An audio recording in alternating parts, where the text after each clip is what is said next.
नमस्कार, मी Ranjana. Home cook Ranjana channel वरती आपल्या सर्वांचं पुन्हा एकदा मनापासून स्वागत आहे. आज साध्या सोप्या पद्धतीने बटाटा पराठा दाखवणार आहे मी इथे. मुलांना बटाटा पराठा म्हटले की खूप आवडतो. घरी खायला असू दे किंवा डब्यात न्यायला असू दे, पोळी भाजी डब्यामध्ये जर दिली तर ते थोडी तरी पोळी भाजी परत आणतात, पण पराठ्याचं तसं होत नाही. साध्या सोप्या पद्धतीने इथे पराठा दाखवणार आहे. चला तर मग आपण आज बटाटा पराठा बनवायला सुरुवात करूया. इथे आपण बटाटा उकडून घेतलेला आहे. जेवढ्या प्रमाणामध्ये आपल्याला बटाट्याचे हे करायचे आहेत पराठे, तेवढे आपण इथे बटाटे उकडून घ्यायचे आहेत. तर बटाटा आपला इथे सोलून झालेला आहे आणि इथे आपल्याला थोडस बटाटा हा व्यवस्थित फोडून घ्यायचा आहे. चांगला बटाटा शिजलेला आहे आपला, लगेच व्यवस्थित मॅश झालेला आहे. इथे आता आपल्याला कोथिंबीर घालून घ्यायची आणि थोडेसे तीळ घालून घेणार आहे आपण.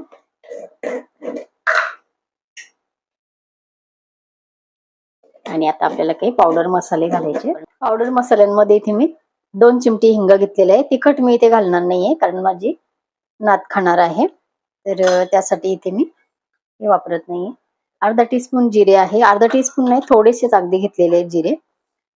आणि इथे आता मला घालायचे आहे गरम मसाला, थोडासा थोडासा घालणार आहे अगदी, कारण तिखट जे खात नाही त्यांनी थोडासा आपली चव येण्यासाठी 2 चिमटी फक्त आहे हा.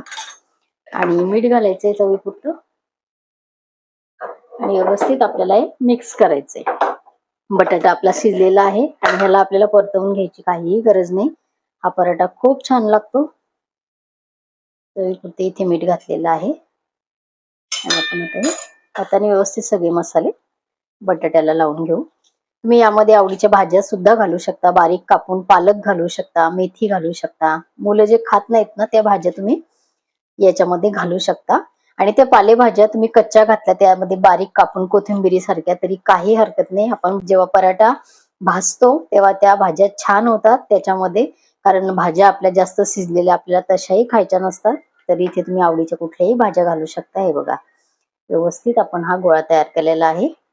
तर आपलं पीठ एकीकडे आता आपण भिजवून घेतलेलं आहे गव्हाचं. तर आपण आता पराठा बनवायला सुरुवात करूया.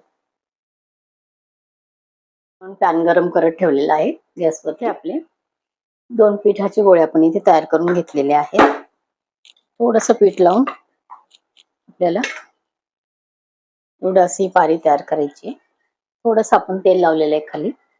आणि आता आपल्याला इथे आपण जे बटाटे छान आपले मिक्स करून घेतलेला आहे, उकडलेला बटाटा सर्व मसाल्यांमध्ये, तो असं पूर्णाच्या गोळ्यासारखा आपल्याला गोळा गोल तयार करायचा आहे आणि ह्यामध्ये भरायचा आहे. पिठाच्या उंड्यामध्ये आपल्याला छान असं पुरणपोळी सारखा तो भरायचा आहे.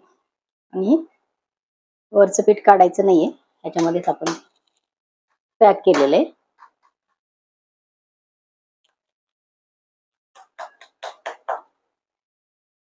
सर्व बाजूने थोडस आपल्याला हाताने व्यवस्थित करायचं आहे आणि आपल्याला हे पराठा लाटून घ्यायचा आहे. खूप जास्ती पातळही लाटायचा नाही आणि खूप एकदम जाडाही ठेवायचा नाही. आणि या पराठा तुम्ही बटर लावूनही भाजू शकता छान, किंवा तूपही लावून भाजू शकता. तर मी इथे आता तूप लावणार आहे.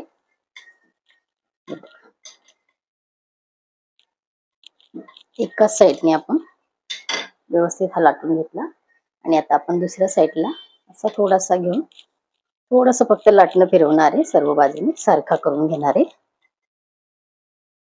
आपण भरपूर आपलं हे भरलेलं आहे त्यामध्ये बटाट्याचं. तुम्ही बघितलं, मोठा आपला गोळा होता. हे बघा, आपल्या इथे पराठा तयार आहे आणि आपला तवाही तिथे पॅनही गरम झालेला आहे. तर थोडस मी याला तूप लावून घेते.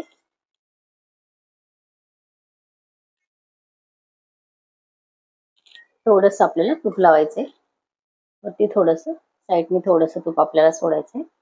मुलं खूप आवडीने हा पराठा खातात. सर्व भाज्या आपण याच्यामध्ये, गाजर जरी तुम्ही किसून टाकलं, खूप अगदी बारीक गाजर, तरी सुद्धा तो हेल्दी पराठा होऊ शकतो. थोडस बटाट्यामध्ये थोडस गाजर, थोडस बीट असं करू शकता. कलरफुल झाले की मुलंही खातात आणि हेल्दी तर आहेच. आणि आपल्याला आता छान सगळ्या बाजूनी व्यवस्थित दोन्ही बाजूनी आपल्याला खमंग भाजून घ्यायचं आहे. हे बघा, थोडस तूपने सगळीकडून असं पसरवून घेतलेलं आहे.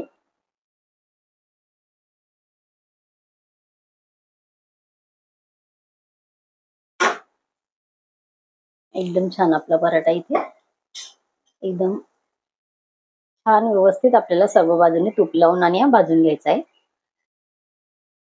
आणि असाच आपल्याला दुसरे पण पराठा लाटून घ्यायचा आहे.